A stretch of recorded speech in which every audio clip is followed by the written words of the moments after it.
टिक लगाकर आप लोगों को ये पीडीएफ आपके व्हाट्सएप ग्रुप में डाल दूंगा। तो आज का ये पहला प्रश्न यूनिट नंबर 8, ध्यान रखिएगा यूनिट के क्रम में ये प्रश्न है। यूनिट नंबर 8 सामाजिक न्याय, मानवाधिकार और भारतीय संविधान से आपके सामने ये प्रश्न है। पहला प्रश्न कहता है कि भारतीय संविधान द्वारा अधिकारों और शक्तियों का स्पष्ट विभाजन किया गया है, तो वह व्यवस्थापिका में किया गया है कि कार्यपालिका में कि न्यायपालिका में कि सभी में? जवाब आप एक बार बताइए कि ऑप्शन कौन सा करेक्ट देंगे हमें।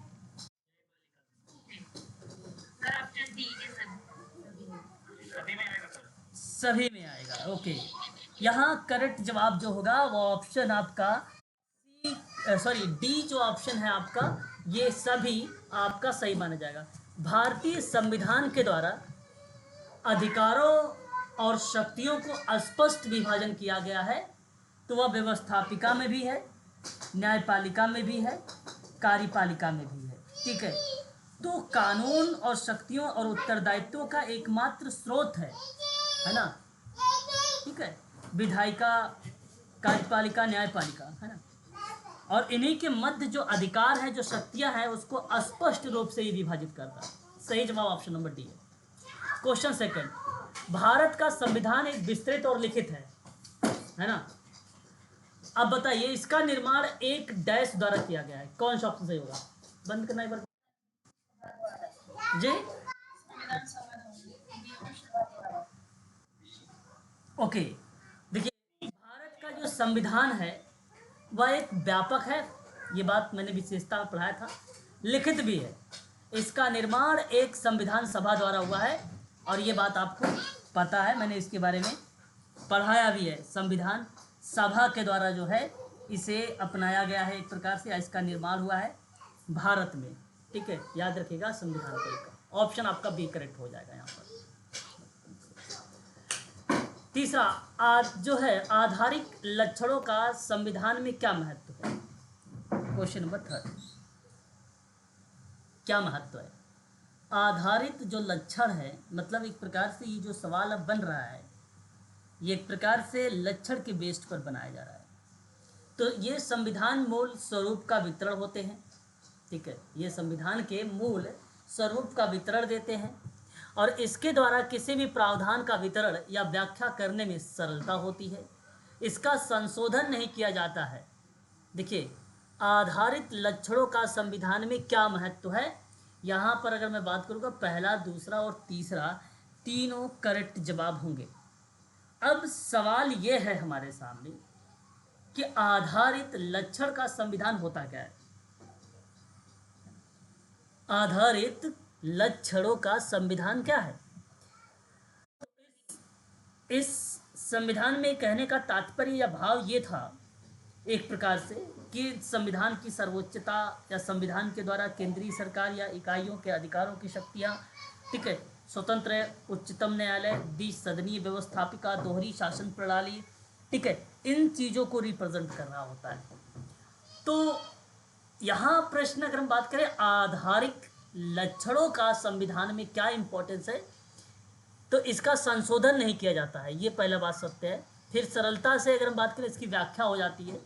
स्वरूप का मतलब होता है पर्सपेक्टिव, है ना। पर्सपेक्ट मतलब एक प्रकार से अपना दृष्टिकोण भी प्रस्तुत करता है। ठीक है, ये इंपॉर्टेंस है। तो सही जवाब ऑप्शन डी आपका हुआ, क्वेश्चन नंबर 3 का जवाब।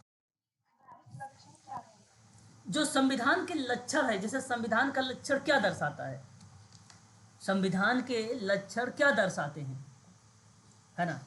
सिंपल सी बात, मैंने बताया ना कि संविधान की सर्वोच्चता होती है, संविधान की एक सर्वोच्चता, ये लक्षण है, उसकी आप विशेषताओं को भी प्रस्तुत कर सकते हो। ठीक है, एक बेसिक फीचर। आधारित लक्षण का मतलब क्या हो गया?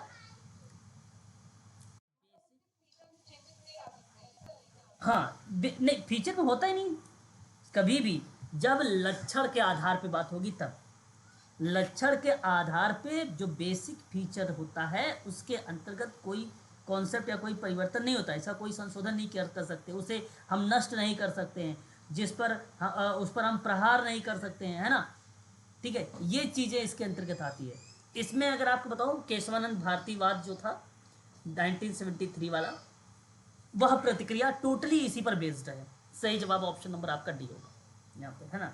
तो बेसिक फीचर को ही हम लोग बोलते हैं आधारिक लक्षण। क्वेश्चन नंबर 4, संविधान के मूल ढांचे का संदर्भ किस वाद के अंतर्गत पहली बार प्रकट हुआ था? अब देखिए, किस वाद के अंतर्गत प्रथम यानी पहली बार ये जो है प्रस्तुत हुआ था। क्वेश्चन नंबर 4, तो आपको जवाब देना चाहिए केशवानंद भारतीयवाद, है ना। बिल्कुल, केशवानंद भारतीयवाद कब आया है? ये केस है 24 अप्रैल 1973 सुप्रीम कोर्ट की 13 सदस्यीय बेंच में ऐतिहासिक फैसला सुनाया गया था इसके अंतर्गत। ठीक है, बहुत इंपॉर्टेंट रहा ये, बड़ा ही फेमस रहा ये केशवानंद भारतीय, ठीक है, केस था ये। और ये बेसिकली कोर्ट ने संविधान की जो बेसिक ढांचे हैं उसके सिद्धांत को इसने बताया था। 7-6 की जो बहुमत थी वहाँ पे फैसला जो है सुप्रीम कोर्ट ने कहा था कि संसद संविधान की बेसिक स्ट्रक्चर के साथ किसी भी स्थिति में छेड़छाड़ नहीं कर सकता है, ये बात कही गई थी इसी केस में। ठीक है, ऑप्शन आपका बी करेक्ट होगा। निम्नलिखित में से किस देशों का संविधान लिखित रूप से नहीं है? अब इनमें आपको बताना है कि कौन सा देश का संविधान है जो लिखित नहीं है।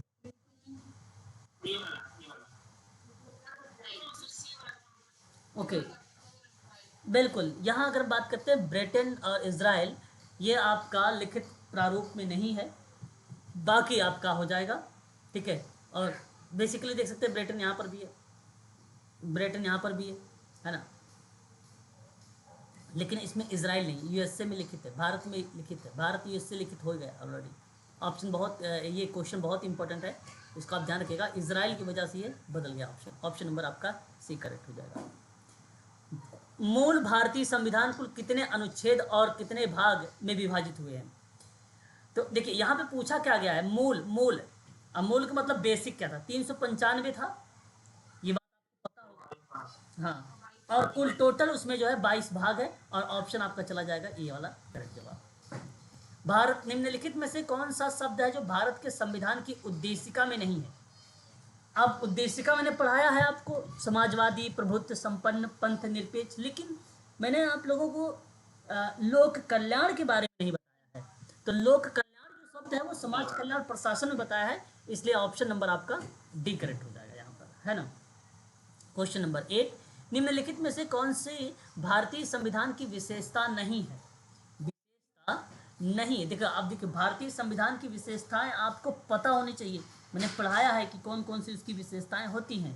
जैसे एक संघात्मक सरकार है, स्वतंत्र न्यायपालिका है, संघात्मक सरकार है, ये जो है एक प्रकार की विशेषता है। लेकिन बी ऑप्शन जो है अध्यक्षात्मक सरकार जो है, ये कोई संविधान की विशेषता नहीं है, इसलिए इस प्रश्न का जवाब ऑप्शन नंबर बी आपका करेक्ट हो जाएगा। क्वेश्चन नंबर 9 कहता है भारतीय संविधान की प्रस्तावना के विषय में निम्नलिखित में से कौन सा क्रम सही दर्शाया गया? Very very most important question, question number 9 परीक्षा में हो सकता है आपको ये देखने को मिल जाए। तो क्रमबद्धता सार्वभौमिक सत्ता संपन्न है, फिर समाजवाद है, फिर धर्मनिरपेक्ष है, जनवादी है, फिर लास्ट में क्या है, गणतंत्र है। आईएमपी है, इसको ध्यान रखिएगा, सार्वभौमिक सबसे पहले आएगा, अंत में गणतंत्र आएगा। ठीक है, और सार्वभौमिक के बाद समाजवाद आता है, समाजवाद के बाद आपका क्या आता है, धर्मनिरपेक्ष आता है, फिर उसके बाद जनवाद आता है। ठीक है, तो एस और एस पी और उसके बाद ए अखंडता, एस पी ए मैंने पास करके बताया है ट्रिक। तो पंथ निरपेक्ष, अखंडता, और उसके बाद आपका आ जाता है ये, ठीक है, समाजवाद। तो आप यस को पहले रख लीजिएगा, फिर बाद में आपका पी, फिर उसके बाद ए। ठीक है, तो समाजवाद, पंथ निरपेक्ष, अखंडता, और यहाँ सही जवाब ऑप्शन नंबर डी होगा। ये आपका क्रम हो गया। ठीक है, ये क्रम आपको ध्यान रखना है बीच का, बाकी तो आप पहले सार्वभौमिक जानते हैं, बाद में गणतंत्र भी जानते हैं। क्वेश्चन नंबर 10, निम्नलिखित में से कौन भारत का धर्मनिरपेक्ष राज्य वर्णित करता है? भारत का जो धर्मनिरपेक्ष राज्य है वो कौन वर्णित करता है? अनुसूची 9 है कि संविधान की प्रस्तावना है कि डीपीएस? हाँ, संविधान की प्रस्तावना जो है ना धर्मनिरपेक्ष राज्य को वर्णित करता है, और ये बात आपको करेक्ट है, सही जवाब आपने दिया है ऑप्शन नंबर, अगर हम बात करेंगे तो बी को। क्वेश्चन नंबर 11, 26 नवंबर 1949 को अंगीकृत भारतीय संविधान की प्रस्तावना के शब्द में सम्मिलित नहीं थे। तो समाजवाद, पंथ, अखंडता, ये सभी। देखिए ये 1949 डी है भाई, ये तो बाद में जोड़ा गया ना, जब 76वां संविधान 1976 वाला जो संविधान संशोधन हुआ था उसी समय जोड़ा गया था ना ये। हाँ 1976, 42वां संविधान संशोधन 1976 में जब संशोधन हुआ तो उस दौरान ये शब्द को जोड़ा गया था। ठीक है, समाजवादी, धर्मनिरपेक्ष, अखंडता शब्द को जोड़ा गया और इसमें राष्ट्रपति को कैबिनेट की सलाह के लिए बाध्यता का उपबंध भी शामिल किया गया। ठीक है, तो मैं आपसे कहूंगा कि ऑप्शन आप डी लगाइए, 11 का डी करेक्ट होगा यहाँ पे। और ये पूछा उससे पहले 26 नवंबर 1949 से पहले, तो वो संविधान की प्रस्तावना आप पढ़ेंगे तो उसमें एक डेट लिखी हुई, उससे पहले तो वो था ही नहीं, ये सब थे ही नहीं। बहुत इंपॉर्टेंट सवाल है क्वेश्चन नंबर 11, इससे सवाल पूछा जा सकता है परीक्षा में। समाजवादी और पंथ निरपेक्ष और धर्मनिरपेक्ष शब्द जो है संविधान की प्रस्तावना में शामिल किए गए हैं, बताइए कब। अभी भी मैंने पढ़ाया, अभी भी बोला है आप लोगों से, मुझे उम्मीद है कि आप लोग शायद बताए। ओके, बी ऑप्शन आपका यहाँ पे बता रहे हो कि 42वें संविधान संशोधन 1976 वाला है, और ये बात सही जवाब है। ऑप्शन नंबर आपका बी 12 का करेक्ट जवाब हो जाएगा। क्वेश्चन नंबर 13 है कि भारत की संघात्मक व्यवस्था निम्नलिखित में से किस देश से संबंधित है। देखो संघ में आ गया नगाड़ा, संघ, तो अब संघ में कोई नगाड़ा बजाता है, मैं ट्रिक बताया था आप लोगों को। क्वेश्चन नंबर 13, ठीक है, ऑप्शन नंबर ए आपका सही हो जाएगा, कनाडा आपका करेक्ट जवाब हो जाएगा। बिल्कुल सही जवाब है ऑप्शन नंबर ए, है ना। भारत में न्यायिक पुनरीक्षण, देखिए मैंने आपको समीक्षा पुनरीक्षण की समिति को लेकर समाज कार्य में यूजीसी को लेकर 1960 आपसे, सॉरी 1965 आपसे जिक्र किया था, फिर 1980 जिक्र किया था, फिर आप लोगों से 1999 जिक्र किया था। ये तीन जो है एक प्रकार से पुनरीक्षण समिति थी समाज कार्य की। ठीक है, ये डेट आपको पता होना चाहिए, बहुत इंपॉर्टेंट है। फिर उसके बाद न्यायिक पुनरीक्षण की संकल्पना निम्नांकित देश के संविधान से ली गई है। तो ये चार ऑप्शन आपके सामने, तो न्यायिक पुनरीक्षण किससे लिया गया? सही जवाब ऑप्शन नंबर बी होगा, संयुक्त राज्य अमेरिका होगा ऑप्शन आपका करेक्ट जवाब। न्यायिक जिसे न्याय वगैरह करने में सबसे अधिकार या राइट या पावरफुल वाला जो कंट्री है, मैंने आपको पढ़ाया भी है, वो है आपका कौन सा कंट्री? यूएसए है। तो न्याय वाला अगर जो शब्द आते हैं ना, वो बेसिकली यूएसए से ही आते हैं, अमेरिका से ही आते हैं। ठीक है, भारतीय संघवाद को सहकारी संघवाद किसने कहा है? चार ऑप्शन आपके सामने, और इंपॉर्टेंट क्वेश्चन, क्वेश्चन 15, सही जवाब क्या होना चाहिए? जी ऑस्टिन ने आपका करेक्ट जवाब हो जाएगा, जी ऑस्टिन, बिल्कुल G Austin is the right answer होगा। सहकारी संघवाद इन्होंने कहा है भारतीय संघवाद को। ठीक है, आईएमपी सवाल है, ये भी आप ध्यान रखिएगा। क्वेश्चन नंबर 16, निम्नलिखित में से किसके या किसने विनिर्धारित, किसने विनिर्धारित होता है कि भारत का संविधान परिसंघीय है? बड़ा अच्छा सवाल है क्वेश्चन नंबर 16, सही जवाब यहाँ पर होगा केंद्र और राज्यों के बीच में जो शक्तियों का वितरण होता है ना, वो विनिर्धारित होता है, और भारत की संविधान एक प्रकार से यहाँ पे परिसंघीय के रूप में जानी जाती है। तो ऑप्शन नंबर आपका डी करेक्ट होगा। परसंघी, संघ, परिसंघी, संघी मतलब यहाँ पे आप परि का मतलब आप राज्य को रिलेट करिएगा, संघ का मतलब आप संघ से, तो इन दोनों के बीच के शक्तियों का वितरण। ऑप्शन नंबर आपका डी करेक्ट हो जाएगा इस सवाल का सही जवाब। क्वेश्चन नंबर 17, निम्नलिखित में से कौन सा कथन जो है वो सत्य दर्शाया गया है? आपको बताना है, सत्य आपको दर्शाना है इसमें। तो देखिए एकात्मक ना होकर संघ, ये गलत जवाब है ब्रिटेन का, बी सही है। भारत का संविधान संघात्मक और एकात्मक का मिश्रण स्वरूप है, और ऑप्शन बी आपका यहाँ पे करेक्ट हो जाएगा। ब्रिटिश संविधान लिखित संविधान है, गलत कर दो। भारतीय संविधान गणतंत्री है, ये भी गलत कर दीजिए। ठीक है, तो ये आपको गलत। ब्रिटिश संविधान कैसा संविधान है? ब्रिटिश संविधान वास्तव में एक विकासशील संविधान है। समय और परिस्थितियों ने इसमें बहुत सी नई परंपराएं डाली गई हैं।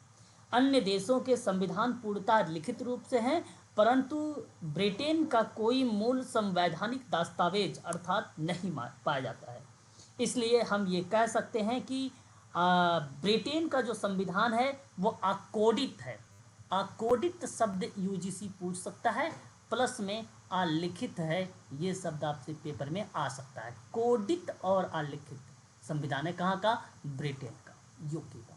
सही जवाब ऑप्शन नंबर बी आपका करेक्ट होगा।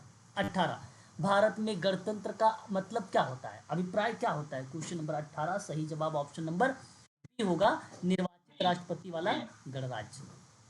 क्वेश्चन नंबर 19, संविधान के किस भाग में अनुसूचित जाति, अनुसूचित जनजाति तथा पिछड़े वर्ग का उपबंध, मैंने आपको पढ़ाया है पहले भी। देखिए जब भी चुनाव वाली बात आती है, आता है नेता झूठे वादे करता है, और आपको पता है 5 है, 10 है, 15 है, ठीक है। एक बार आता है चुनाव, इसलिए निर्वाचन 5 में आ जाएगा।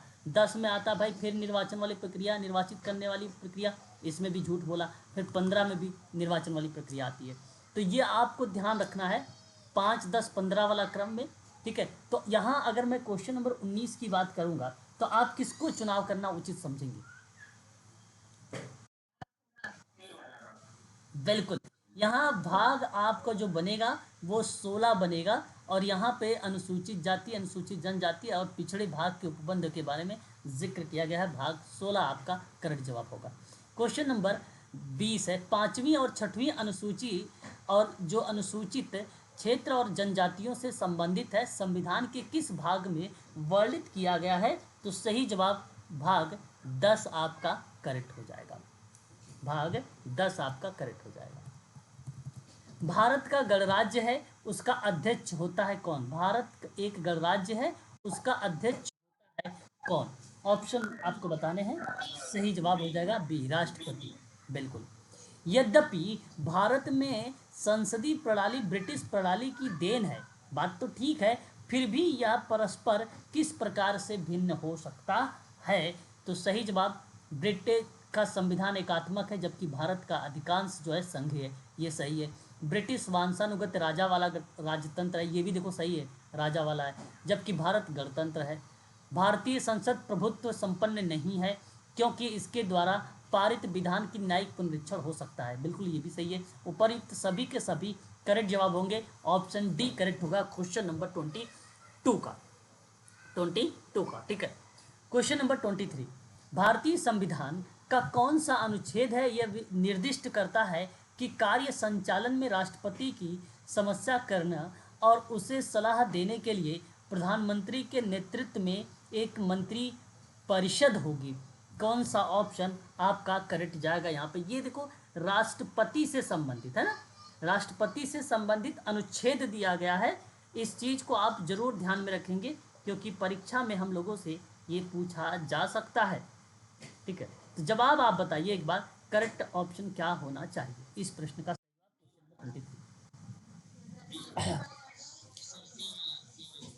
कोई सी, कोई बी, और इस सवाल का सही जवाब क्वेश्चन नंबर 23 का ऑप्शन नंबर बी, 74 का एक, 74 का एक आर्टिकल्स है जो दर्शाता है राष्ट्रपति की सहायता करने और उसे सलाह देने के लिए प्रधानमंत्री के लीडरशिप में एक मंत्री परिषद होगी। वो अनुच्छेद आपका 74 है, 74 का एक के अंतर्गत आता है। इसका सही जवाब आपका यही माना जाएगा। भारत में अगर हम बात करें प्रेसिडेंट के लिए या भारत के राष्ट्रपति के लिए आर्टिकल्स को लेकर, वो 52 से लेकर 62 आर्टिकल्स यहाँ पर जो है दर्शाए गए हैं, ठीक है।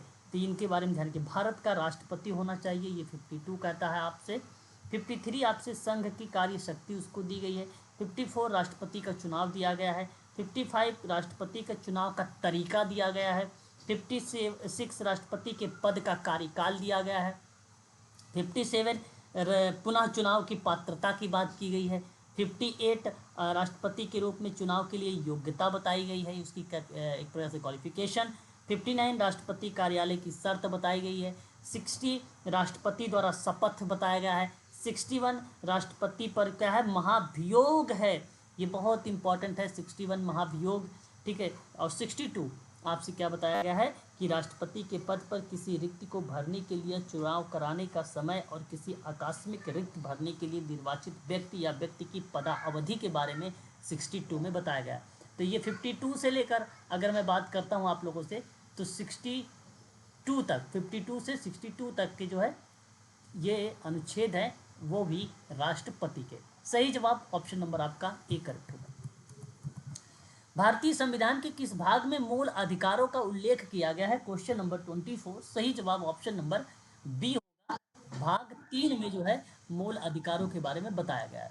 मूल अधिकारों का वर्णन कितने अनुच्छेद से लेकर कितने अनुच्छेद के बारे में बताया गया है? तो अनुच्छेद 12 से लेकर अनुच्छेद 35 तक के जो है वो भाग 3 में आपको मूल अधिकारों के बारे में जिक्र किया गया है। वहीं बात करते हैं भारतीय संविधान में राज्य के ये नीति निदेशक तत्वों का वर्णन मिलता है, डीपीएसपी मिलता है। यह वर्णन में कौन सा भाग शामिल रहेगा? क्वेश्चन नंबर 26 का सही जवाब भाग 4। क्वेश्चन नंबर 27 मौलिक कर्तव्यों का वर्णन मिलता है किस भाग में? तो ये भी हमें ध्यान रखना है, 4 का ए में। सही जवाब ऑप्शन नंबर ए। कुछ संविधान के संशोधन के द्वारा 51 का ए में नया अनुच्छेद जोड़ा गया, वह आपको कौन सा ऑप्शन हो जाएगा? ऑप्शन नंबर आपका 86वां संविधान संशोधन 2002। बात करते हैं 86वें संविधान संशोधन 2002 के द्वारा मूल कर्तव्यों की संख्या अब कितनी हो गई है? पहले 10 थी, अब हो गई है 11 हो गया है। सही जवाब। क्वेश्चन नंबर 30 न्यायपालिका की सर्वोच्चता का सिद्धांत भारतीय संविधान में किसके द्वारा अभिप्रेरित है? क्वेश्चन नंबर 30 तो सही जवाब होगा यूएसए। न्याय देखो मैंने फिर बताया, पावरफुल वाली जब भी शब्द आता है तो वहां पे न्याय की ही बात करता है। जो भी व्यक्ति पावर में होगा वही न्याय करता है। या पहले से भी उठा के देख लीजिए तो ये इजिली ट्रिक बन जाता है, इसलिए आप ये कह सकते हो कि USA is the right answer. अभी ऊपर भी आपने एक देखा न्यायिक पुनरीक्षण, न्यायिक पुनरीक्षण की भी प्रक्रिया इसी के अंदर है। क्या क्या कह रहे हो?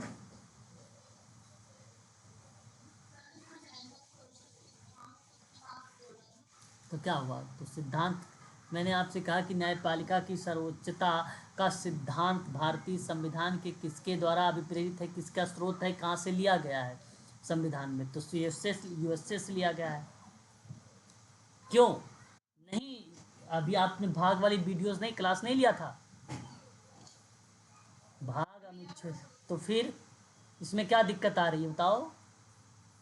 किस ऑप्शन को आप लगाना चाह रहे हो? थोड़ा एक्टिव रहा करो, जल्दी जल्दी करेंगे और भी क्वेश्चन करना ना। भारत का संविधान मूल रूप में है, बताइए, कठोर में है, लचीला में है, कठोर लचीला दोनों में है कि इनमें से कोई? सी आपका ऑप्शन करेक्ट हो जाएगा यहाँ पर। Option is the right answer, C. भारत के कितने प्रकार का आपात स्थिति का वर्णन किया गया? मैंने पहले भी इसके बारे में बता चुका हूँ, जरा एक बार बताइए। 3, बिल्कुल बात सही जवाब है यहाँ पर। संविधान में 3 प्रकार के आपात परिस्थितियों का वर्णन किया गया है, और ये बात आप जरूर ध्यान में रखेंगे, परीक्षाओं के दृष्टिकोण से एग्जाम में हमसे पूछा भी जाता है। युद्ध, बाहरी आक्रमण या सशक्त विद्रोह के कारण भारत में या किसी क्षेत्र में गंभीर खतरा होने की स्थिति को लगाया जाता है, उसे भी आपात कहते हैं, है ना। तो आपात बेसिकली 3 परिप्रेक्ष्यों में होता है। कितने परिप्रेक्ष्य में होगा? 3 परिप्रेक्ष्य में होगा। इन तीनों परिप्रेक्ष्यों के बारे में आपको पता होना जरूरी है। पहला, एक राष्ट्रीय आपातकाल होता है जो 352 है। 352 कहता है कि यह तभी लगाया जा सकता है जब भारत या उसके किसी हिस्से की सुरक्षा को युद्ध, बाहरी आक्रमण या सशस्त्र विद्रोह का खतरा होगा, तब 352 लगा दिया जाएगा। लेकिन वहीं जब हम बात करें संवैधानिक आपातकाल की तो 356 होगा। और 356 इसकी घोषणा तब की जा सकती है जब किसी राज्य के सरकार को युद्ध, बाहरी आक्रमण, सशक्त विद्रोह से परे यानी अलग किसी अन्य कारण की वजह से संविधान के प्रावधानों के अनुसार नहीं चलाया जा सकता है, तो उस दौरान हम संवैधानिक आपातकाल लगा देते हैं 356। और उसके बाद हमारा आता है वित्तीय आपातकाल, वेरी वेरी मोस्ट इंपॉर्टेंट, 360। राष्ट्रपति को यदि लगता है कि ऐसी स्थिति उत्पन्न हो गई है जिसके कारण भारत की वित्तीय स्थिरता या उसके क्षेत्र के किसी भी हिस्से को खतरा है, जो वित्तीय आपात की घोषणा कर सकता है भारत का राष्ट्रपति। और सही जवाब ऑप्शन नंबर आपका 3 करेक्ट हो जाएगा। ये 3 आर्टिकल्स आईएमपी हैं, इनको आप लोगों को ध्यान रखना। पहला आर्टिकल्स आपको जो रिलेट कराता है वो राष्ट्रीय आपातकाल है, दूसरा जो रिलेट कराता है संवैधानिक आपातकाल है, तीसरा जो रिलेट कराता है वो वित्तीय आपातकाल है। ये शब्द भी आपको ध्यान रखना है। क्वेश्चन नंबर 33, संविधान के अनुच्छेद 352, देखिए अभी मैंने बता चुका हूं आपको किस प्रकार का आपात की बात की गई है। क्वेश्चन नंबर 33 का सही जवाब ऑप्शन नंबर अगर हम बात करेंगे तो बी, आंतरिक विद्रोह या बाहर कारण से उत्पन्न जो संकट है, इसको वित्तीय में क्या हो जाएगा 360 हो जाएगा, 352 इसमें हो जाएगा, और संवैधानिक तंत्र वाले में क्या हो जाएगा आपका संवैधानिक 356 बिल्कुल, यहाँ पर देखो नीचे लिखा भी है।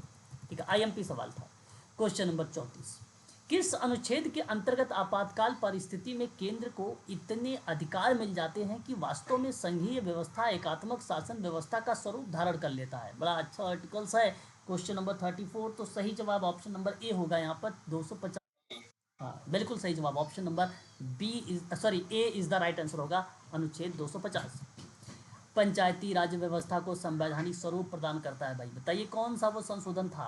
तो क्वेश्चन नंबर 35 में अगर हम बात करते हैं तो ऑप्शन सी हो जाएगा, 73वां संविधान संशोधन। और ये आपको पता होना, पंचायती से पंचायत से आपको जब गठन होगा तो आर्टिकल 140 आ जाएगा, और जब आपसे इसकी में संवैधानिक स्वरूप वगैरह के बारे में बात करें, संशोधन वगैरह के बारे में बात करेगा, तो आपको 73वां संविधान संशोधन हो जाएगा 1992 वाला। ठीक है, याद रखिएगा। आगे बढ़ते हैं। क्वेश्चन नंबर 36, भारतीय संविधान के किस अनुच्छेद के अंतर्गत संविधान संशोधन प्रक्रिया का एक उदाहरण दिया गया है? एक एग्जाम्पल दिया गया है संविधान संशोधन की प्रक्रिया का। क्वेश्चन नंबर 36 का सही जवाब ऑप्शन नंबर सी होगा, 368। 368 में क्या है? संशोधन है, याद रखिएगा, संशोधन है, याद रखिएगा, ये इंपॉर्टेंट है आप सबके लिए। ठीक है, संशोधन फ्री, मैंने आपको एक बार रिलेट करवाया था ना, फ्री, जब व्यक्ति फ्री होगा तभी तो संशोधन करेगा। तो दक्षिण अफ्रीका से लिया गया है संशोधन की प्रक्रिया। डीपीएसपी सिद्धांत के पूर्ण रूप से समाजवादी व्यवस्था का जो है संस्थापन तो नहीं किया गया है, प्रावधान सॉरी प्रस्तावना में यह शब्द जोड़ा गया है। बताइए जरा कौन सा शब्द जोड़ा गया? क्या आप ऑप्शन बी को लगाना उचित समझेंगे? क्वेश्चन नंबर 37 का कि 1976 में 42वें संविधान संशोधन के द्वारा। ठीक है, ये शब्द सही है, प्रस्तावना में शब्द जोड़ा गया था। समाजवादी व्यवस्था का संस्थापन तो नहीं किया गया, ठीक है, लेकिन प्रस्तावना में 3 शब्द जोड़े गए, पंथ निरपेक्ष जोड़े गए थे, अखंडता जोड़ा गया था, और एक जोड़ा गया था समाजवाद, है ना। क्रम पूछेगा तो सार्वभौमिक लगाइएगा पहले, फिर उसके बाद आप समाजवाद लगाएंगे, फिर उसके बाद आप क्या लगाएंगे? पंथ निरपेक्ष, उसके बाद आप जनता यानी एक प्रकार से अखंडता, फिर उसके बाद आप गणतंत्र लगाएंगे। अभी मैंने ऊपर सवाल करवाया था। क्वेश्चन नंबर 38, निम्नलिखित में से किस देश के संविधान की प्रस्तावना जो है न्यायिक पुनरावलोकन और मौलिक अधिकार से लिया गया है? सही जवाब क्या होना चाहिए? Question number 38। फिर अगेन न्याय शब्द आया है, यही मैंने आपको बताया है कि जब भी कभी न्याय शब्द दिखे पावरफुल वाली कंट्री को लगाइए, America is the right answer हो जाएगा। बात करते हैं अगला सवाल। भारत के संविधान में शब्दावली विधि द्वारा स्थापित प्रक्रिया को किस देश से लिया गया है? क्वेश्चन नंबर 30, जवाब option number B, Japan. Japan मैंने आपको पहले बताया था, भारत के संविधान की शब्दावली विधि है वह जो किसके द्वारा ली गई है, तो 3-4 शब्दों में मैंने बताया भी है कि फंस गया है, तो उस शब्द को भी आप लोग चाहो तो ध्यान में रख सकते हो, option number B is the right answer होगा।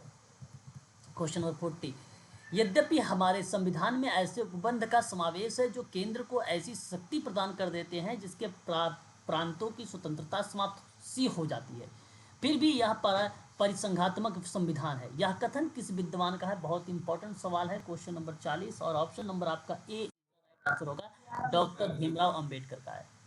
क्वेश्चन नंबर 41, भारतीय संविधान का एक ऐसा संघ है जिसमें केंद्रीकरण की सशक्त प्रवृत्ति है, यह किसका कथन है? क्वेश्चन नंबर 41 का option number A, Ivor Jennings, option number A is the right answer. भारत के संविधान के विषय में किसने अर्ध प्रसंगी कहा है? 42 सही जवाब के.सी. वियर ने, option number A is the right answer. निम्नलिखित में से किसके द्वारा भारतीय संविधान का प्रसंगी बताया गया है? किसके द्वारा बताया गया है? सही जवाब राजमन्नार समिति और सरकरिया आयोग, यानी ए और बी दोनों, ऑप्शन नंबर सी करेक्ट है। भारतीय संविधान के एकात्मक लक्षण क्या हो सकता है? क्वेश्चन नंबर 44 और ऑप्शन आपका डी होगा, शक्ति का बंटवारा केंद्र के पक्ष में, केंद्र और राज्य की सीमा हो गया, नाम का क्षेत्र और परिवर्तन भी हो सकता है। एकात्मकता का मतलब यही है, एकल नागरिकता का प्रावधान भी है। ऑप्शन नंबर आपका डी करेक्ट हो जाएगा क्वेश्चन नंबर 44 का। चलिए, ये था भारतीय संविधान के संबंध में कुछ जवाब। अब हम बात करेंगे सामाजिक न्याय, नेतृत्व और उसके उपकरणों से कुछ सवाल उठाएंगे, उन सवालों के बारे में भी थोड़ा सा हम लोग देखेंगे। पहला क्वेश्चन इसके अंतर्गत क्या कहा जा रहा है? प्राचीन और मध्यकालीन युग में किसे अन्य श्रेणियों में श्रमिकों को उपलब्ध अधिकारों से वंचित रखा गया है? 4 ऑप्शन शिल्पकार है, दास और कृषि है, काश्तकार है और बंधुआ श्रमिक हैं। जरा जवाब बताइए एक बार, ऑप्शन कौन सा करेक्ट होना चाहिए इस पर। सही जवाब इसका ऑप्शन सी होगा सर, दासों और कृषि दासों को। तुम प्राचीन समय की बात है, मध्य बहुत पुरानी, फिर मध्यकाल की बात है, इन दोनों युगों में बेसिकली अगर बात किया जाए, दास और कृषि दासों को अन्य श्रेणी में श्रमिकों को उपलब्ध अधिकारों से वंचित रखा गया था, और ये बात सही है। पहले कहाँ उतना कृषि, धीरे धीरे तो अब जागरूक हुए लोग, अब जाके किसानों को बढ़ावा मिल रहा है, वो भी परिपूर्ण रूप से नहीं मिल पा रहा है, पहले तो बिल्कुल नहीं था।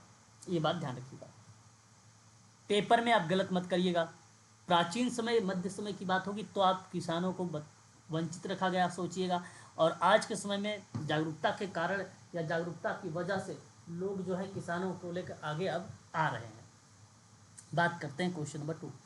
कहता है जो है सीमित अर्थों में सामाजिक न्याय से तात्पर्य होता है, बताइए क्वेश्चन नंबर 2 का सही जवाब क्या होना चाहिए। सामाजिक, ओके, सामाजिक जीवन के सभी मनुष्यों की गरिमा को स्वीकार करना चाहिए, क्या ये सामाजिक न्याय का तात्पर्य है सीमित अर्थों में? बिल्कुल बात सकते हैं। सामाजिक जीवन को, सभी जीवन को क्या करना, सभी मनुष्यों को गरिमा का रूप में स्वीकार करना चाहिए, उनके जो अधिकार है उनसे जो उससे रूबरू करवाना चाहिए, लोगों को जागरूक कराना चाहिए, और पुरुष और स्त्री के बीच में जो विभेद है उसको खत्म कर दो, मतभेद वगैरह जो भेदभाव है उसको फिनिश कर दो, और नस्ल जाति धर्म आदि के आधार पर मनुष्यों के बीच में विभेद को भी खत्म कर दो। बिल्कुल सही जवाब option number D is the right answer होगा। पॉजिटिव के शब्द में था यहाँ पे। यूनिट नंबर 8 से ऐसे प्रश्न आएंगे ना, आप इजीली बहुत सरल तरीके से कर पाएंगे, बट आप ध्यान रहे कि इन प्रश्नों को करने के लिए आपको बहुत अच्छे तरीके से प्रश्न को पढ़ना पड़ेगा, है ना, ये बात ध्यान रहे। क्वेश्चन नंबर 3, डैश संकल्पना प्राचीन काल से ही राजनीतिक चिंतन का एक, अगर हम बात करें तो प्रमुख विषय रही है, तो क्वेश्चन नंबर 3 का सही जवाब ऑप्शन नंबर क्या होना चाहिए, सामाजिक न्याय। सामाजिक न्याय संकल्पना की बात कही जा रही है यहाँ पे, तो इस चीज़ को आप ध्यान रखिएगा कि इसमें राजनीतिक चिंतन का एक प्रमुख विषय के रूप में, तो वह पार्ट आपका सामाजिक न्याय को रिलेट कराएगा। क्वेश्चन नंबर 4, सामाजिक न्याय से तात्पर्य क्या होता है। क्वेश्चन नंबर 4 सही जवाब, देखिए तात्पर्य, पहली बात तो ये सामाजिक जीवन में मनुष्यों की गरिमा को स्वीकार करो, स्त्री पुरुष गोरे काले जाति के आधार पर भेदभाव ना करो, ये सब मैंने देखो पढ़ाया है भैया हाल ही में। शिक्षा की उन्नति का अवसर प्रोवाइड कराओ समान रूप से, और उपयुक्त तो सभी, option number D is the right answer होगा क्वेश्चन नंबर 4 का।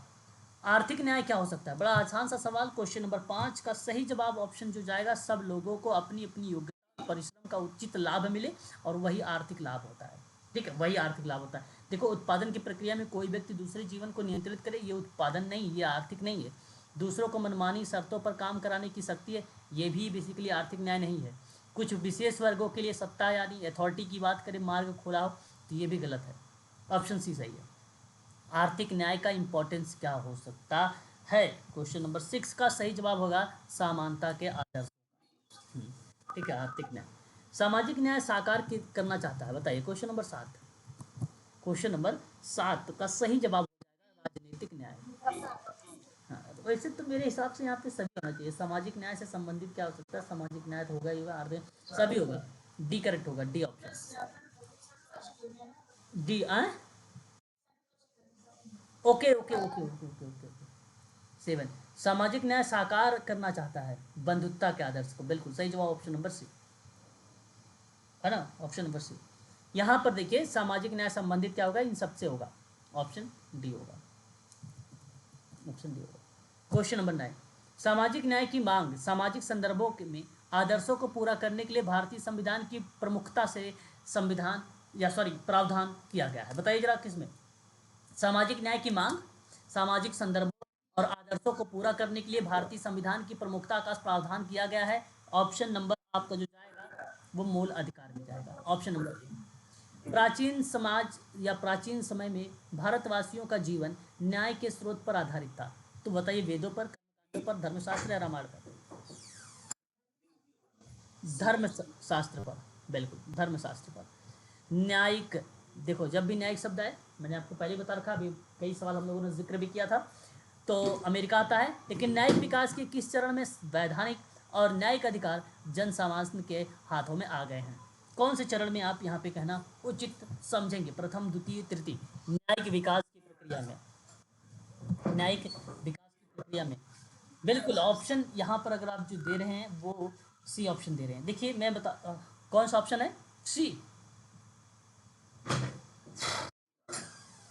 ओके, सी ऑप्शन करेक्ट है, तृतीय चरण। अब ध्यान से मेरी बात को सुनिएगा। इसमें कितने चरण हैं? 3 चरण हैं। प्रथम चरण क्या कहता है? प्रथम चरण क्या कहता है? न्याय का ईश्वरीय अवसर आधार समाप्त करना। न्याय का ईश्वरीय आधार समाप्त करना। सेकंड चरण, अलौकिक कानून के आधार पर नैतिकता। ठीक है, विज्ञान और तर्क, विज्ञान और तर्क पर आधारित है, ना कि धर्म पर। यह आप ध्यान के दूसरा चरण। तीसरा चरण देखिए, वंश, कुल, वर्ण एवं जाति संबंधित जन्मजात जन्मजात न्यायिक विशेषाधिकार समाप्त हुए हैं। ये तीसरा चरण है। क्वेश्चन क्या है? न्यायिक विकास के किस चरण में वैधानिक और न्यायिक अधिकार जन सामान्य के हाथों में आ गया है? वो कौन सा चरण हो जाएगा? तीसरा चरण। ठीक है, तीसरा चरण हो जाएगा। ऑप्शन थर्ड सही है।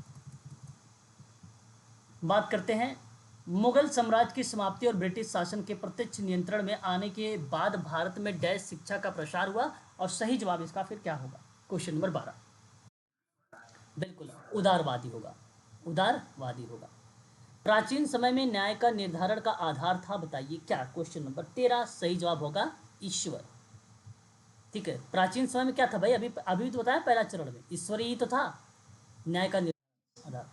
फिर किस देश की राज्य क्रांति का जनजीवन पर व्यापक और दूरगामी प्रभाव पड़ा है? बताइए किस देश की राज्य क्रांति का, ठीक है, जनजीवन का व्यापक और दूरगामी प्रभाव पड़ा है? क्वेश्चन नंबर 14 वो है फ्रांस। फ्रांस की क्रांति पढ़ेंगे तो आपको स्पष्ट हो जाएगा ये सारी चीजें, है ना। बात करेंगे क्वेश्चन नंबर 15, व्यवसाय, व्यवसाय के सामाजिक उत्तरदायित्व का क्या अर्थ हो सकता है? बड़ा आसान सा सवाल। क्वेश्चन नंबर 15 सही जवाब इसका क्या होना चाहिए? नीतियों का अनुसरण करना जो समाज के लक्ष्यों के लिए वांछनीय हो। बिल्कुल सही बात है।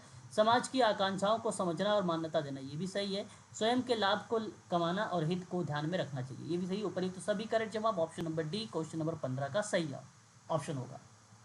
16, निम्नलिखित में से कौन सा कथन सत्य है? एक व्यवसाय के जो है विधिक न्याय की अपेक्षा या सामाजिक अधिक विस्तृत होता है। क्वेश्चन नंबर 16 का यह पॉइंट आपका करेक्ट है। विधिक न्याय और दायित्व का तो मात्र कानून का पालन करके पूरा किया जा सकता है, बिल्कुल ये भी बात सत्य है। और सामाजिक न्याय में समाज के हितार्थ के तत्व निहित है, जिन्हें व्यवसायी स्वेच्छा से करते हैं। और सभी यानी अगेन आपका डी करेक्ट हो जाएगा क्वेश्चन नंबर 16 का ऑप्शन। सामाजिक न्याय संबंधी दायित्व डैश पर आधारित माना जाता है। 4 ऑप्शन आपके सामने। क्वेश्चन नंबर 17 सही ऑप्शन क्या होना चाहिए? स्वैच्छिकता। सामाजिक न्याय उपयोगिता का सबसे महत्वपूर्ण तत्व या कथन किसका मानोगे? बताइए क्वेश्चन नंबर 18 का सही जवाब क्या होना चाहिए? हाँ। क्वेश्चन नंबर 19, आधुनिक संदर्भों में व्यवसाय के संदर्भ में क्या बात सत्य है? सत्य बातों पर आपको जिक्र करनी है। तो पूंजीपति के लिए अधिक से अधिक लाभ कमाना गलत होगा, ये सत्य बात नहीं है। जनता के यहाँ आज के समय की बात है ये, जनता की अपेक्षाओं की दृष्टि से परे होगा, ये भी गलत होगा। क्वेश्चन नंबर 19 का सही जवाब क्या होना चाहिए? विधिक न्याय की अपेक्षा सामाजिक न्याय को विस्तृत होना चाहिए। ऑप्शन नंबर सी आपका करेक्ट जवाब हो जाएगा। सामाजिक न्याय का प्रश्न किससे संबंधित? कर्तव्य से, नैतिकता से, राज्य द्वारा प्रदत्त सुविधाओं से, इनमें से कोई नहीं। क्वेश्चन नंबर 20 ऑप्शन बी नैतिकता का करेक्ट जवाब होगा। सामाजिक न्याय का प्रश्न नैतिकता से संबंधित होता है, बात सत्य है ये। क्वेश्चन नंबर 21, कम्युनिटी शब्द दो शब्दों से मिला है, कॉम प्लस म्यूज से मिलकर बना है। कॉम का अर्थ क्या हो सकता है? क्वेश्चन नंबर 21 सही जवाब एक साथ, option number A is the right answer. बात करते हैं जन समुदाय। क्वेश्चन नंबर 22, समुदाय शब्द का अर्थ व्यक्तियों का ऐसा समूह जिसके जागृत हो जाने पर स्वतः विकसित हो जाता है। तो सही जवाब क्या होना चाहिए? एकता, सामुदायिक भावना, सामान्य जीवन और सामान्य नियम। ऑप्शन डी सभी होगा। क्वेश्चन नंबर 23, समुदाय का क्षेत्र उसके समुदायों में किसकी समानताओं पर निर्भर करता है? 4 ऑप्शन आपके सामने। तो सही जवाब क्या होना चाहिए यहाँ पर? आर्थिक भी, सांस्कृतिक भी, राजनीतिक भी, यानी ऑप्शन नंबर डी आपका करेक्ट जवाब हो जाएगा। बात करेंगे क्वेश्चन नंबर 24, किसी व्यक्ति समुदाय का संगठन आर्थिक, राजनीतिक, सामाजिक, शैक्षिक और लैंगिक आध्यात्मिक शक्तियों में सुधार को क्या कह सकते हो? क्वेश्चन नंबर 24 सही जवाब ऑप्शन नंबर बी होगा, सशक्तिकरण। बेसिकली ये शब्द आ रहा है, आर्थिक, सामाजिक, राजनीतिक, स्वैच्छिक, लैंगिक, आध्यात्मिक शक्ति में सुधार होना बेसिकली समुदाय और संगठन और व्यक्ति के साथ वो सशक्तिकरण होता है। ऑप्शन नंबर बी सही है आपका यहाँ पे। व्यक्तिगत सशक्तिकरण अन्य, देखिए 2 टाइप का था, व्यक्तिगत था और एक क्या था? समुदाय का था। 2 टाइप का था सशक्तिकरण, याद है आपको? पढ़ाया अभी हाल ही में, आते हैं ये। क्वेश्चन नंबर 25 उस हिसाब से देखा जाए तो व्यक्तिगत सशक्तिकरण उन सभी सामाजिक, आर्थिक, मनोवैज्ञानिक कारकों का क्रियान्वयन करता है, बात सही है, जो व्यक्ति और उसके पर्यावरण, परिवार, समुदाय और समाज को प्रभावित करता है, ये भी सही है। यहाँ पर सी सही होगा, ए और बी दोनों करेक्ट होंगे व्यक्तिगत सशक्तिकरण के संबंध में। सामाजिक न्याय और सामाजिक परिवर्तन को परिणति स्वरूप समाज में सामाजिक परिवर्तन का अर्थ क्या बन सकता है? देखो, सामाजिक तंत्र की संरचना और कार्य व्यापार में परिवर्तन, सही बात है। समाज की भौतिक और गैर भौतिक संस्कृति में परिवर्तन भी, मूल्य और मानदंड को परिवर्तन करना, ये भी ऑप्शन नंबर डी करेक्ट होगा। सामाजिक न्याय, सामाजिक परिवर्तन की परिणति के स्वरूप में सामाजिक परिवर्तन का अर्थ, ये तीनों सही है। ऑप्शन नंबर डी आपका करेक्ट होगा। क्वेश्चन नंबर 27 कह रहा है आपसे कि श्रम विभाजन की गई विधि और उत्पादन प्रक्रिया का संगठन किसके परिणाम स्वरूप सामने आई है? क्वेश्चन नंबर 27 का सही जवाब क्या होना चाहिए? नई प्रौद्योगिकी और किराए के श्रमिकों द्वारा बृहद कृषि करने पर आता है। श्रम विभाजन की नई विधि और उत्पादन प्रक्रिया का संगठन इसी के परिणाम स्वरूप सामने हमें देखने को मिलता है, नई प्रौद्योगिकी और किराए के श्रमिकों द्वारा बृहद कृषि कराने पर। ऑप्शन नंबर ए आपका करेक्ट जवाब हो जाएगा क्वेश्चन नंबर 27 का। क्वेश्चन नंबर 28 का सही जवाब क्या होना चाहिए? इस चीज़ को आप ध्यान रखेंगे सभी लोग। पहला है भारतीय दास्ता अधिनियम। भारतीय दास्ता अधिनियम सन 1843 में आया। जाति नियोग्यता निवारण अधिनियम सन 1850 में आया। समान पारिश्रमिक अधिनियम जो है सन 1976 में आया। सिविल अधिकार संरक्षण अधिनियम सन 1955 में आया। ऑप्शन आप देखेंगे तो यहाँ पर डी आपका सही तरीके से मैच हो रहा है। बात करेंगे क्वेश्चन नंबर 29 के बारे में। 29 आपसे कहता है सामाजिक वर्ग। देखिए, पहले हम बात करते हैं कि इस प्रकार का निषेधात्मक सामाजिक नियंत्रण क्या हो सकता है। इसमें 4 ऑप्शन दिए गए हैं, 4 ऑप्शन इसमें दिए गए हैं। तो ये रिलेट किसको कराएगा आपका? ये ऑप्शन नंबर डी यानी भारतीय सामाजिक संविधान को रिलेट कराता है। इस प्रकार का निषेधात्मक सामाजिक नियंत्रण होता है। वहीं अगर हम बात करते हैं समाज के जीवन को समाज बनाए रखने की पद्धति क्या हो सकती है, बनाए रखने की पद्धति क्या हो सकती है, तो ये आपका सामाजिक संशोधन हो सकता है। विभिन्न शक्तियों और समूहों के पारस्परिक क्रिया की कमी को होने को क्या दर्शाएंगे हम लोग? ये आपको दर्शाना होगा सामाजिक असहचर्य को। सामाजिक स्तरीकरण एक प्रणाली है और इस रूप में अगर हम बात करें तो एक वर्ग के रूप में आएगा। पहले का 3 मात्रा है, पहले का क्या आ रहा है? 4 आ रहा है। पहले का 4 आपका ऑप्शन, फिर तीसरे का दूसरा, फिर दूसरे का सी संशोधन, यानी ऑप्शन नंबर आपका कौन सा जा रहा है? सी। कौन सा option? Sorry, A. Option A सही है। ए। दूसरे का कौन सा सही है? बी का तीसरा सही है ना? हाँ, तीसरे का दूसरा सही है। तीसरे का दूसरा सी है।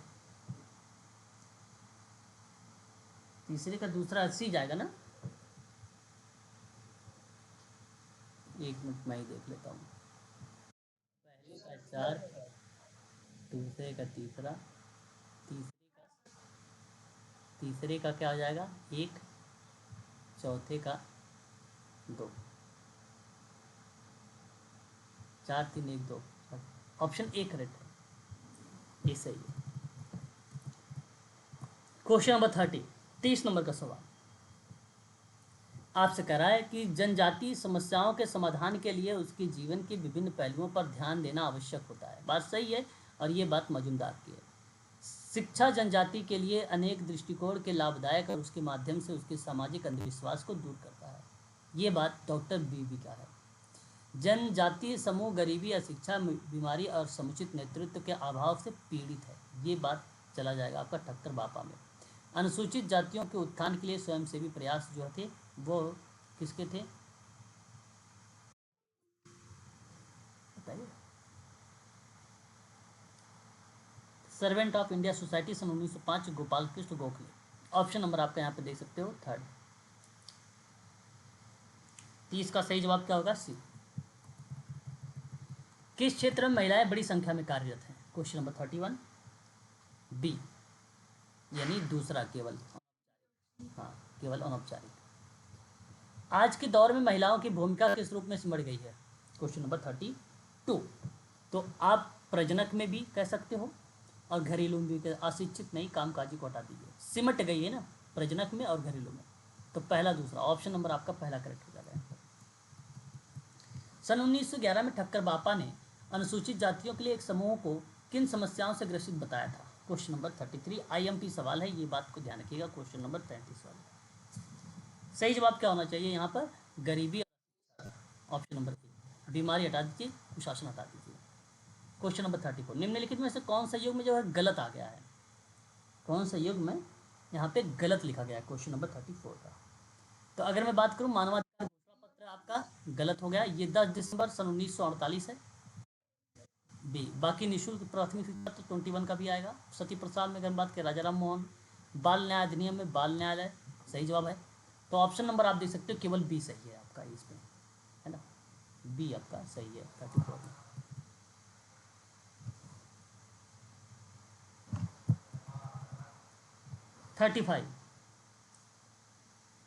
35 क्या आपसे बताता है? कहता है कानून के समक्ष समता, अनुच्छेद 14। जाति वर्ग लिंग के आधार पर भेदभाव को बहिष्कार करना, अनुच्छेद 15।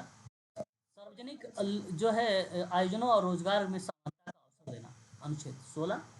और अस्पृश्यता का अंत, अनुच्छेद 17। ऑप्शन कौन सा सही चला जाएगा यहाँ पर फिर? क्वेश्चन नंबर 35 का बी।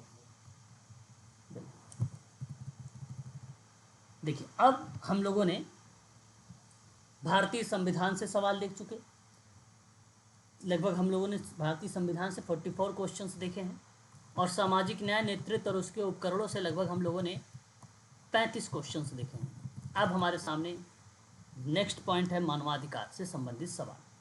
अब हम देखेंगे मानवाधिकार के इतिहास और समाज कार्य के संबंध में कौन कौन से जो है प्रश्न भी परीक्षा में पूछे जा सकते हैं। इन चीज़ों को भी आप लोगों को ध्यान से सुनना होगा। पहला सवाल, समाज कार्य के अंतर्गत मानव जीवन का सर्वांगीण विकास किसकी अनुपस्थिति के असंभव से है? मैंने ये भी आपको करवाया।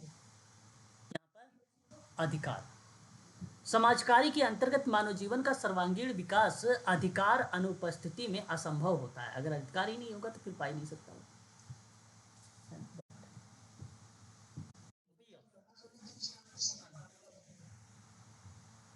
अच्छा अच्छा अच्छा, समानता बताया था। समाज कार्य के अंतर्गत मानव जीवन का सर्वांगीण विकास, सर्वांगीण विकास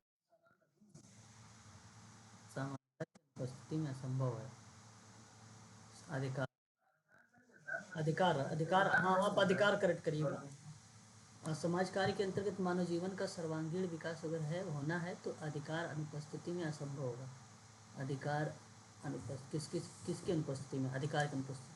अधिकार करेक्ट होगा, समानता नहीं होगा यहाँ पे। अधिकार करेक्ट करिए, है ना, अधिकार करेक्ट होगा, बी ऑप्शन। मानवाधिकार की भावना आधारित बताइए किस पे?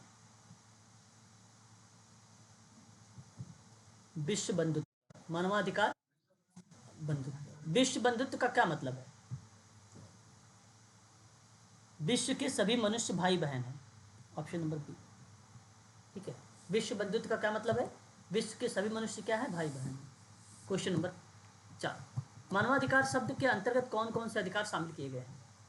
कौन कौन से अधिकार शामिल किए गए हैं? यहाँ पे तो सारे होंगे, सिविल अधिकार भी होंगे, राजनीतिक अधिकार भी होंगे, आर्थिक सामाजिक भी होंगे, इसलिए ऑप्शन नंबर डी आपका करेक्ट हो जाएगा। मानवाधिकार का विचार संबंधित बताइए किससे?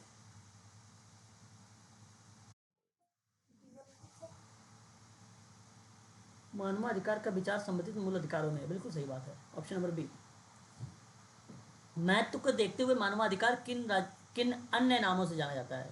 देखो, मानवाधिकार को एक और नाम है, बताइए किस नाम से जानते हो? देखो, प्राकृतिक अधिकार हो गया, आधारभूत अधिकार हो गया, अंतर्निहित अधिकार हो गया, ये सभी आपका करेक्ट हो जाएगा, ऑप्शन नंबर डी। मानव गरिमा और सम्मान के मान्यता देने हेतु डैश संस्था द्वारा मानवाधिकार संगठन को अंगीकृत किया गया है। बड़ा अच्छा सवाल है। क्वेश्चन नंबर 7 का सही जवाब क्या होना चाहिए? ऑप्शन नंबर अंतर्राष्ट्रीय न्यायालय होना चाहिए। मानवीय गरिमा को समापन और मान्यता देने हेतु अंतर्राष्ट्रीय न्यायालय संस्था द्वारा मानवाधिकार संगठित और उसे अंगीकृत किया जाता है। सही जवाब जो होगा वो ऑप्शन नंबर आपका बी होगा। ठीक है, चलिए क्वेश्चन नंबर 8 बताइए। किस देश की स्वतंत्रता उद्घोषण के अन्य यूरोपीय और देशों के मानवाधिकार के संरक्षण के लिए उसकी विधियों में प्रावधान शामिल करने के लिए प्रेरित करता है? क्वेश्चन नंबर 8 सही जवाब हो जाएगा ऑप्शन नंबर सी, फ्रांस। संयुक्त राज्य संघ मानवाधिकार घोषणा के अंतर्गत निम्नलिखित में से कौन सा अधिकार शामिल नहीं किया गया? क्वेश्चन नंबर 9, राजनीतिक अधिकार को नहीं रखा गया उसमें। क्वेश्चन नंबर 10, मूल अधिकारों के विचारों का मुख्य स्रोत के रूप में जाना जाता है? बताइए। मूल जो है अधिकारों को अधिकारों के विचारों के मुख्य स्रोत के रूप में जाना जाता है? बताइए। 1215 इंग्लैंड का मैग्ना कार्टा। सही जवाब सी। मानवाधिकार संरक्षण अधिनियम शब्दों में कौन सा सही होगा? अधिनियम की धारा 4 के अंतर्गत अध्यक्ष और सदस्यों की नियुक्ति के प्रावधान किए गए हैं, ये आपका बात करेक्ट है। और अधिनियम की धारा 8 के अंतर्गत कहा गया है कि अध्यक्ष और सदस्यों को हटाए जाने का भी प्रावधान है, ये भी सही है। ऑप्शन नंबर आपका सी करेक्ट हो जाएगा। मानवाधिकार के संरक्षण हेतु स्वीडन में डैश मानवाधिकार आयोग गठित किया गया था? बताइए कब स्वीडन में? स्वीडन में कब किया गया था?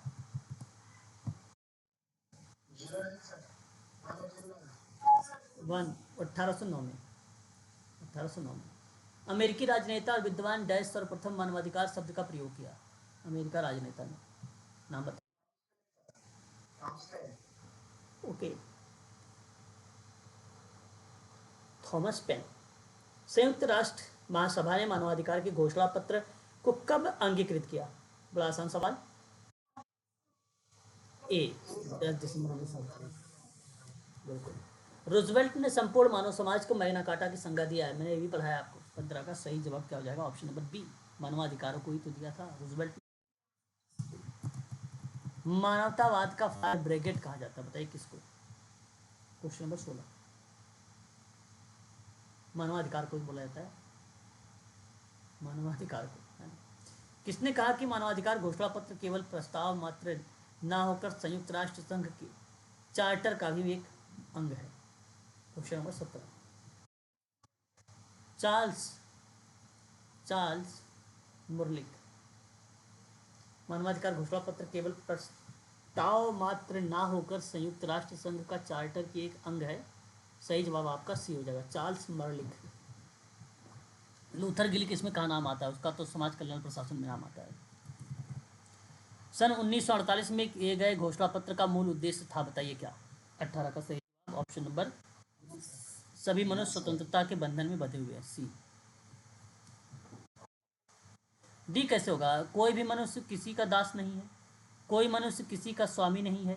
सन 1948 में घोषणा पत्र का मूल उद्देश्य तो ऑप्शन नंबर सी था, बाकी ए भी तो हटा दीजिए, ये तो है ही नहीं। निम्नलिखित में से क्या घोषणा पत्र में कहा गया है? Question number 19। सभी मनुष्य अपने अधिकारों के लिए जन्मजात स्वतंत्र होते हैं, यही बात कही गई है। ऑप्शन नंबर ए करेक्ट है। Question number 20।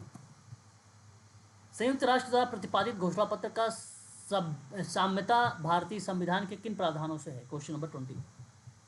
आपका प्रत्येक व्यक्ति को न्यायालय जाना चाहिए अधिकार है, प्रत्येक व्यक्ति को अपने राज्य की सीमाओं के अंदर आवास और अयंत्र रखने का अधिकार है, सभी को विदेश जाने से लौटकर अपने देश आने का भी अधिकार है। ऑप्शन नंबर डी करेक्ट होगा। यूएस के द्वारा घोषणा पत्र में ये साम्यता भारतीय संविधान के प्रावधानों पर बात की गई है। ऑप्शन नंबर डी सही है। मानवाधिकार का सर्वप्रथम विधित अस्तित्व कब आया? हाँ, 1215 में मैग्ना कार्टा। ठीक है, अधिकार पत्र। क्वेश्चन नंबर 22 कहता है 1215 में मैग्ना कार्टा का अधिकार पत्र में किन प्रावधानों को आज भारतीय संविधान में शामिल किया गया है? क्वेश्चन नंबर 22 सही जवाब ऑप्शन नंबर आपका याचिका का अधिकार हो जाएगा, बंदी प्रत्यक्षीकरण होगा, उचित का विधि का उचित प्रक्रिया भी हो जाएगी। ऑप्शन नंबर डी सही है। 23 अंतर्राष्ट्रीय मानवाधिकार बिल 1946 में, बिल मैंने कल पढ़ाया था 46, संयुक्त राष्ट्र आयोग की मानवाधिकार समिति द्वारा तैयार किया गया था और इसे डैश देशों द्वारा जो है हस्ताक्षरित सहित स्वीकार भी किया गया था। बताइए क्वेश्चन नंबर 23 सी जवाब। 58 देशों के द्वारा जो है हस्ताक्षर हुए थे। 58 भारतीय संविधान में मानवाधिकार संबंधित प्रावधान किस भाग में लिए गए हैं? क्वेश्चन नंबर 24 मौलिक अधिकार। 44वां संविधान संशोधन अधिनियम 1978 के द्वारा कौन सा मूल अधिकार हटा दिया गया? संपत्ति का अधिकार, बिल्कुल। राज्य केवल धर्म, जाति, नस्ल, लिंग के आधार पर किसी भी नागरिक के साथ भेदभाव नहीं करना, किस अनुच्छेद के अंतर्गत ये बात कही गई है? क्वेश्चन नंबर 26 बिल्कुल। अरे 17 अनटचेबिलिटी है, अस्पृश्यता का अंत है, ठीक है। यहाँ ऑप्शन बताइए। बी बिल्कुल करेक्ट जवाब। सार्वजनिक रोजगार के मामलों में अवसर की समानता का निर्णय बताइए जरा, रोजगार को लेकर सार्वजनिक को भी। 16 बिल्कुल सही जवाब। जीवन की स्वतंत्रता की रक्षा का प्रावधान कौन सा है? 28 21 21 संरक्षण और गिरफ्तारी के विरुद्ध संरक्षण की बात किस अनुच्छेद में की गई है? 22 हाँ। 30 सामाजिक कार्यकर्ता निम्नलिखित किन बुनियादी सिद्धांत का पालन के माध्यम से मानव विकास तथा सेवा करते हैं? 30 सही जवाब। सामाजिक कार्यकर्ता सामाजिक न्याय के सिद्धांत के प्रति प्रतिबद्धता रखते हैं, ठीक है। सामाजिक कार्यकर्ता तो बुनियादी सिद्धांत का पालन के माध्यम से मानव विकास और उसका सेवा भी करते हैं। ऑप्शन नंबर सी सही है। स्त्री विमर्श के अंतर्गत नहीं आएगा।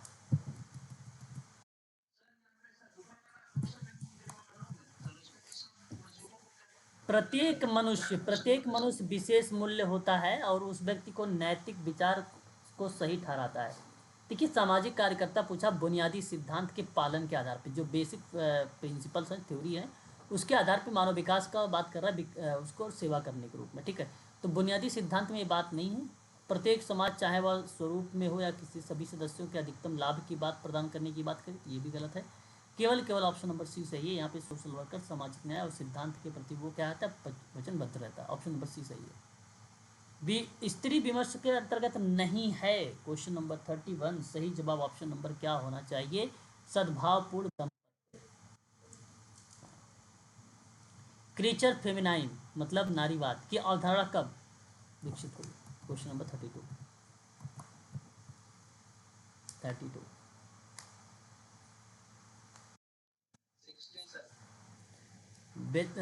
होगा। 1970 के दशक में हाँ फेमिनाइन की अवधारणा विकसित हुई 1970। Option number B. जातीय समूह को जनसंख्या की ऐसी इकाई को कहा जाता है जो स्वयं के परिसर एकमात्र बनाती है। जातीय समूह की परिभाषा करते हुए किसने कहा? ऑप्शन सी एडम कृष्ण ने, बिल्कुल। बस आज के लिए इतना ही रखिए आप सभी लोग, ठीक है ना। काफ़ी क्वेश्चन आज हम लोगों ने किए हैं, लगभग 100 क्वेश्चन तो कर ही लिए होंगे। हाँ बिल्कुल बिल्कुल बहुत बढ़िया काम किया। ये मैं पीडीएफ को